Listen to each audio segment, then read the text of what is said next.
بسم اللہ الرحمن الرحیم۔ سائم ہومیوپیتھک انفرٹیلٹی کلینک سے آپ کی خدمت میں حاضر ہوں۔ آج کا جو ہمارا ٹاپک ہے وہ بھی ایک کیس کے حوالے سے ہے۔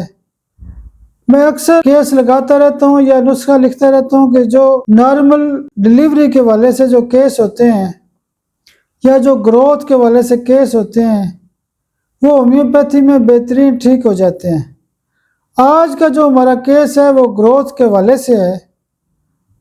مجھے ایک فیملی نے رابطہ کیا کہ ڈاکٹر صاحب ہماری اولاد نہیں ہو رہی، تو میں آپ سے رابطہ کرنا چاہتا ہوں۔ میں نے کہا جی آپ مجھے مل لیں تو انشاءاللہ ٹھیک ہو جائے گا۔ جب انہوں نے 2-3 ماہ دوائی استعمال کی، کئی سالوں کے بعد جب ان کا عمل ہوا تو انہوں نے 2 ماہ بعد کہا کہ ڈاکٹر صاحب ہمیں ڈاکٹر نے بتایا ہے کہ یہ بچے کی جو گروتھ صحیح طرح نہیں ہو رہی، تو آپ یہ بچہ ضائع کر دیں ورنہ بعد میں مسائل کھڑے ہو سکتے ہیں، بالکل گروتھ نہیں ہے۔ میں نے ان کو گروتھ کے حوالے سے جب دوائیاں دیں تو اللہ کی مدد سے انہوں نے مجھے فون کیا 15 دن کے بعد کہ اللہ کا شکر ہے کہ بچہ جو سیو ہو گیا اور گروتھ شروع ہو گیا اور بچے کی جو دھڑکن ہے وہ بھی نارمل ہو گئی ہے۔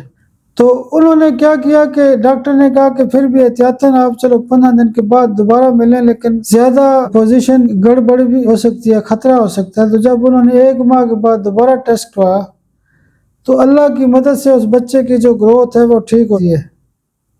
تو اس میں بات کرنے کا مقصد یہ ہوتا ہے کہ ہومیوپیتھی طریقہ علاج کے حوالے سے یہ جو کیس ہے، حالانکہ گروتھ نہیں تھی لیکن اللہ کا شکر ہے کہ اس کی گروتھ ہو چکی ہے، وہ مریض بہت زیادہ خوش ہے اور ان کا علاج ابھی تک جاری ہے۔ آپ اگر گروتھ کے حوالے سے دوائیاں دیکھنا چاہتے ہیں یا سمجھنا چاہتے ہیں تو میری جو گروتھ والی ویڈیو ہے وہ لازمی دیکھیں، اس کی بیس پہ آپ دوائیاں خود بھی استعمال کر سکتے ہیں۔ آپ میرے لیے دعا بھی کیا کریں، اللہ پاک آپ کو بھی صحت اور سلامتی دے۔ بہت شکریہ، بہت شکریہ، بہت شکریہ۔